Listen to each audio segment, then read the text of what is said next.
Ma'am साहब भीख दे दो मेम साहब।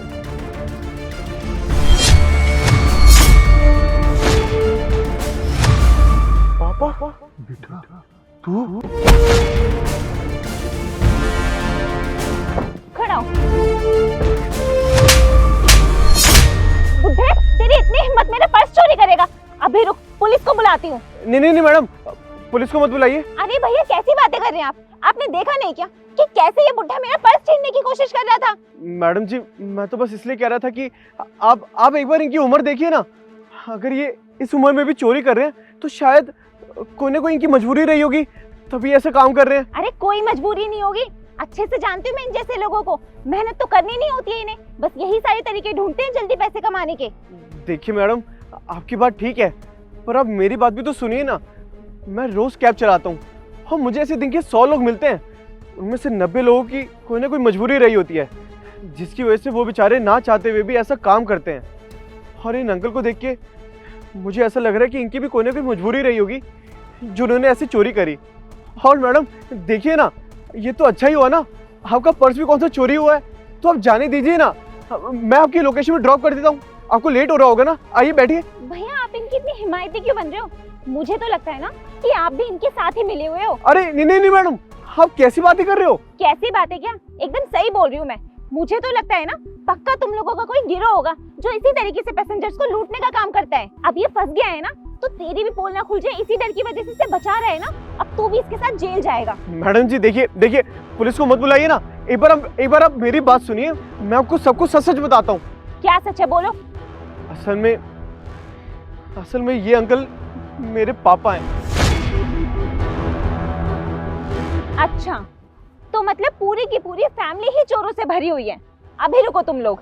देखिए मैडम जी, अगर आपको पुलिस बुलानी है तो आप बुला लो, लेकिन ये सच बताऊं, जितना आप इस बात से अनजान हो ना, उतना मैं भी हूँ। मैं भी नहीं जानता कि इन्होंने ऐसे घिनौना काम क्यों किया। एक बार मैडम जी हम वजह जान लेते हैं, उसके बाद आपको जो करना है आप वो करना। पर एक बार आप बात सुन लीजिए। बताओ, क्या वजह है? शुक्रिया मैडम जी। पापा, आप मुझको बताएंगे कि आपने एक घिनौना काम क्यों किया? बेटा मैं जानता हूँ कि ये घिनौना काम है, लेकिन मैं मजबूर था। मैं क्या करता, मुझसे तेरी परेशानी देखी नहीं जा रही थी, इसीलिए मैंने एक कदम उठाया। कब देगा हमारे 5 लाख रुपए? हमारे 5 लाख रुपए कब देगा? साहब, अभी मेरे पास पैसों का जुगाड़ हो नहीं पा रहा है। जैसे हो जाएंगे ना, मैं आपके सारे पैसे लौटा दूंगा। अब तेरे जुगाड़ होने का वेट करूंगा क्या मैं? हमारे पैसे अभी दे, समझा ना? साहब, मेरे पास सच में पैसे नहीं है, कहां से लाके दूं आपको? तू ऐसे नहीं मानेगा, ये हॉकी देख रहा है, तुम जैसे लोगों को ठीक करने के लिए बनी है। जब तक तेरी 2-3 हड्डियां टूटेंगी ना, तुझे अक्ल नहीं आएगी। साहब मेरे बेटे को छोड़ दो साहब। हमें हमारे पैसे चाहिए, समझा ना?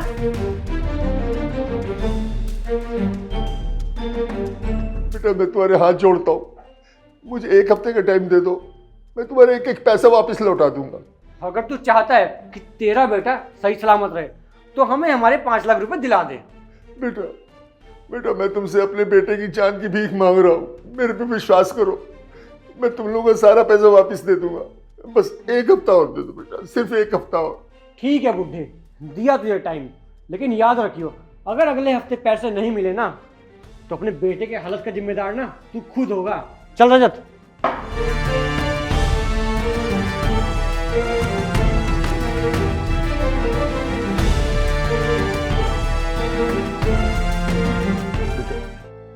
ये सब क्या था, और तूने 5 लाख रुपए किस चीज के लिए लिए थे इनसे? वो पापा, 6 महीने पहले मुझे आपकी किडनी का ऑपरेशन करवाना था ना, तो डॉक्टर ने मुझको 5 लाख रुपए का खर्चा बताया था, तो उसी के चलते मैंने इनसे उधार लिए थे और उन्हीं पैसों से आपका इलाज करवाया था। तो वही पैसे मांगने के लिए आज ही यहाँ पे आए थे। मैंने आपको इसलिए नहीं बताया था क्योंकि मुझे पता था कि आप भी टेंशन में आ जाओगे और मैं आपको परेशान करना नहीं चाहता था।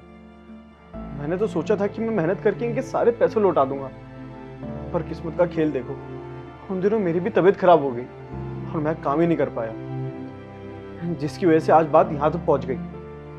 उन दिनों मेरी तबीयत खराब थी, उसी की वजह से ना मैं कैब चला पाया ना मैं कोई और काम कर पाया।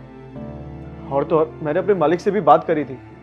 मैंने तो सोच लिया था कि उनसे एडवांस लेके इनका सारा पैसा लौटा दूंगा।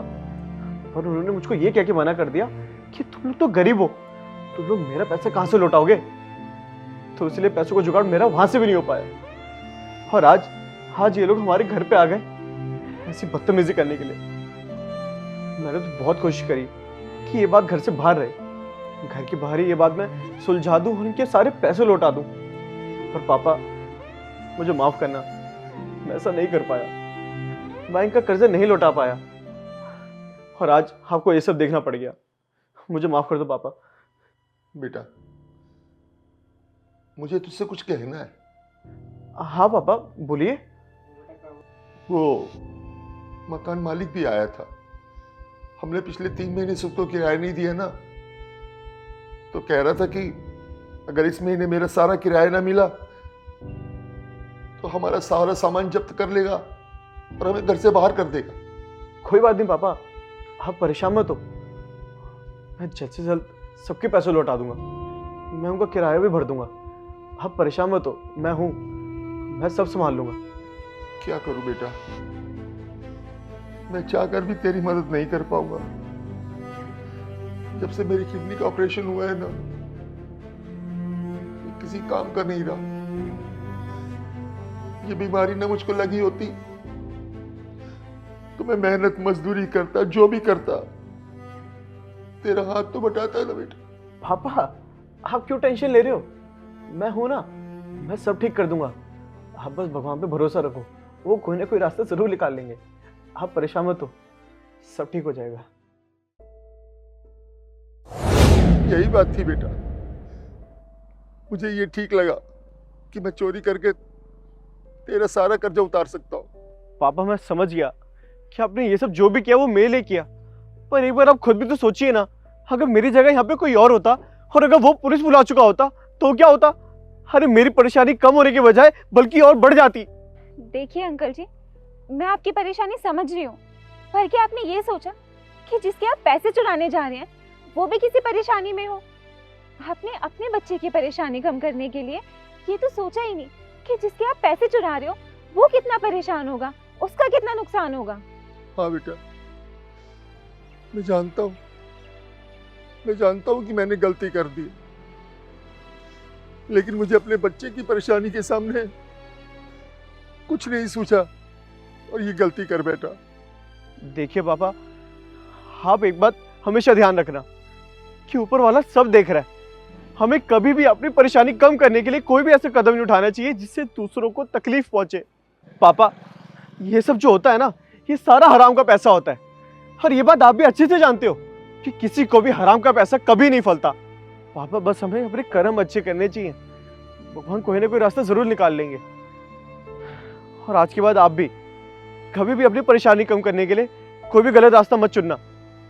हम मैडम जी, अब तो आपके सामने सारा सच आ चुका है ना, अब आपको पुलिस को बुलाना तो आप बुला लीजिए, मैं कुछ नहीं बोलूंगा। मैं यहाँ पर चाहकर भी अपने पापा को बचा नहीं सकता, क्योंकि मुझको पता है उन्होंने जो भी किया वो गलत किया है। अब सब आप पे है मैडम जी, आपको जो फैसला ठीक लगे आप वो लीजिए। नहीं नहीं भैया, कोई बात नहीं, आप लोगों के सिर पे पहले से इतनी सारी परेशानी है, मैं आप लोगों को और दुख नहीं देना चाहती। पर हाँ, मैं आपकी एक हेल्प ज़रूर कर सकती हूँ। मेरी कंपनी में एक ड्राइवर की जॉब है, आप चाहो तो आप वो ज्वाइन कर सकते हो और वहाँ आपको सैलरी भी अच्छी मिलेगी। और हाँ, एक और बात, मेरे पापा ना उस कंपनी के ट्रस्टी हैं, तो मैं आपको एडवांस सैलरी भी दिलवा सकती हूँ, शायद आपकी उससे कुछ परेशानियाँ ही कम हो जाए। क्या मैडम, अगर ऐसे हो जाएगा तो मेरी तो आधी परेशानी वैसे ही खत्म हो जाएगी। आपका बहुत बहुत शुक्रिया मैडम। देखा पापा, मैंने आपसे कहा था ना कि ऊपर वाला सब देख रहा है, वो कोई ना कोई रास्ता जरूर निकाल लेगा। अब देखिए हमारी सारी परेशानी खत्म हो जाएगी। मैडम जी आपका बहुत बहुत शुक्रिया मैडम जी, ऊपर वाले ने सुन ली पापा हमारी। एक मिनट, ये लीजिए मेरा कार्ड और कल सुबह 10 बजे ऑफिस आ जाना। ठीक है मैडम जी, आइए ना, बैठिए, आप लेट हो रही होंगी ना, मैं आपको छोड़ दूंगा, आइए बैठिए।